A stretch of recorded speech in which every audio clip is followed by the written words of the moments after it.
তুমি কেন ফজরের নামাজ একটা বছর কোনোদিন ফজরের নামাজ পড়তে পারলা না? যুবক, তোমাদের মধ্যে যারা ফজরের নামাজ পড়ো না, তোমার মতো অসভ্য, তোমার মতো নির্লজ্জ, বেহায়া, তুমি খোদার জমিনে হাঁটো কেমনে? তুমি মাটির তলে হাঁটতে পারো না? তোমার মতো অসভ্য আর কোনো মানুষ হয়নি। বেহায়া কোথাকার।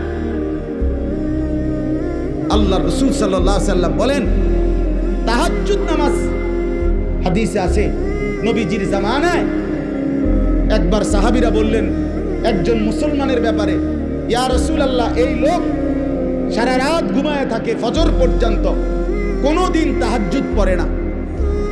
তাহাজ্জুদ মানে ফজর না, ফজরের আগের নামাজ। কথা বোঝেন নাই আপনারা? নবীজির সাথে সাথে মিশকাতে আমরা নিজে পড়ছি, আল্লাহ রাসূল বললেন, যালিকা রাজুলুন বালা শাইতানু ফি উদুনাইহি। নবী বলেন, তাহাজ্জুদ পড়ে না কখনোই, তাহলে তো এটা এমন একটা লোক যার দুই কানে শয়তান পেশাব করে দিছে। আছে কি না হুজুরে? শয়তান মুত্তা দিছে তার কানে। তাহলে যেই যুবক, যেই মুসলমান ছেলে মেয়ে নারী পুরুষ একটা বছর 6টা মাস কোনোদিন ফজরের নামাজ পড়ে না, নবীজির সামনে যদি এই ডাকাতের কথা বলতো, কি বলতো? নবীর সামনে যদি বলে, ইয়া রাসূলুল্লাহ, আপনার উম্মতের এই ডাকাতে 1 বছর কোনোদিন ফজরের নামাজ পড়ে না, তার ব্যাপারে আপনার মন্তব্য কি? রাসূল বলতেন, নবী শুনলে বলতেন, শয়তান তার পুরা শরীরে পায়খানা করে দিয়েছে। হ্যাঁ, লজ্জা থাকলে হাসো না। মানুষের বাচ্চা যদি হও, হাসো না। যদি মুসলমান মার ঘরে জন্ম নিয়ে থাকো, কেন সেজদা দিবা না? এই বেটা, কেন সেজদা দিবা না? নবীজি সাল্লাল্লাহু আলাইহি ওয়াসাল্লামের স্পষ্ট হাদিস, ফজরের নামাজ যে পড়ে না, নবী বলেন, ওয়া ইল্লা আসবাহা খাবিসান নফস কাসলানান। নবী যে বলেন যে ফজরের নামাজ পড়ে না, শুনতেছেন সবাই? ওই শুনতেছেন আপনারা? রাসূল বলছে যে ফজরের নামাজ পড়ে না, সে খবিস, খবিস, খবিস, এটা খবিস বেটা, খবিস, এটা খাবিসান নফস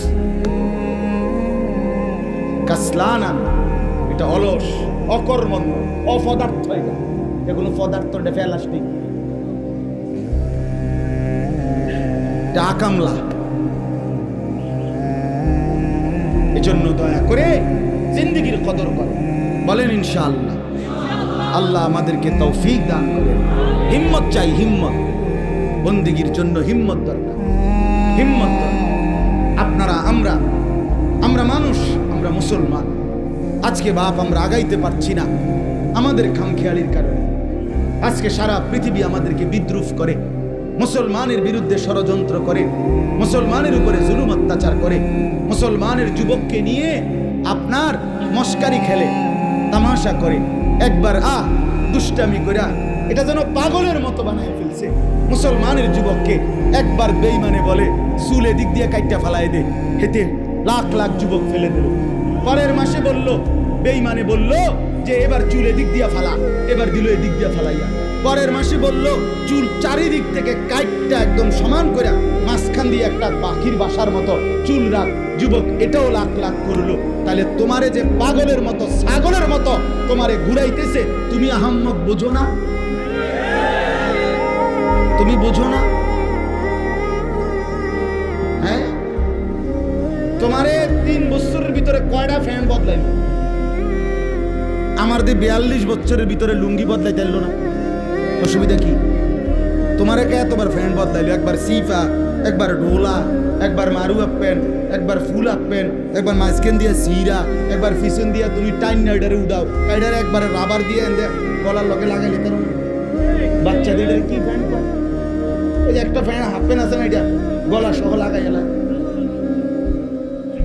ঘটনাটা কি বুঝা তো উচিত। আরে আমার লইয়া কেন শুরু করলি?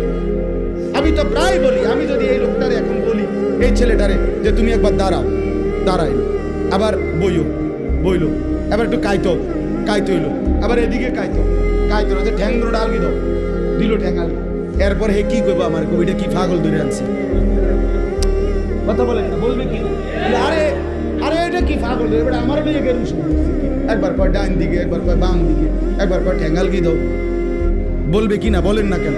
যেই কোনো মানুষ বলবে এটা যে আমারও মেয়েকে পাগলামি শুরু করবে।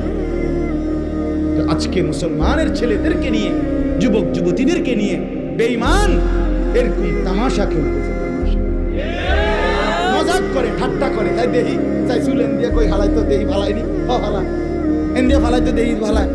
যেটা কয় বেঈমানে ওইটাই করে, যেটা বলে বলছে বেড়ি লইয়া মোটরসাইকেল চালাও, হ্যাঁ দিল তো ছাইরা, ডাকাততে ছাড়লো কক্সবাজারে গিয়ে থামলো। অসভ্য মেয়েরা বলছে পিছন দিক দিয়া জড়াইয়া ধরো, এটাই ডিজাইন, দিল জড়াইয়া ধইরা। লাখ লাখ মানুষ দুই পাশে রাস্তা থেকে দেখতেছে, আর এই অসভ্য বেহায়া একটা যুবতী সে যুবকের পিছন দিয়া জড়াইয়া ধইরা ঢাকা থেকে চিটাং। হায় হায় হায়, মানুষ এত নিকৃষ্ট হয় কেন? মানুষ এত নির্লজ্জ হয় কেন? মানুষ এত বেহায়া হয় কেন? বলেন মিয়া, জিন্দিগি মানেই মোবাইল, জিন্দিগি মানেই ফেসবুক, জীবন মানেই ইউটিউব, জীবন মানেই এই বড় মোবাইল। আমরা পৃথিবীতে আসছি শুধু এই মোবাইলের জন্য ভাই। রাত নাই, দিন নাই, সকাল নাই, দুপুর নাই। আহা, কেমনে বললে বুঝবে? আমার মাঝে মাঝে পাগলের মতো অস্থির হয়ে যায় যে হায়, কেমনে বললে বুঝবে আমার সন্তানেরা, আমার বন্ধুরা, আমার ছেলেরা, আমার যুবক যুবতী বোনেরা, ভাইয়েরা কেমনে বুঝবে যে এটা তো তাদের জিন্দেগি শেষ করে দিচ্ছে, জীবন শেষ করে। অভিভাবকের গাফলতি, সন্তানদের বেপরোয়া জিন্দেগি আমাদের দেশ, আমাদের সমাজ, আমাদের ইসলাম, আমাদের দ্বীন একেবারে শেষ করে দিচ্ছে।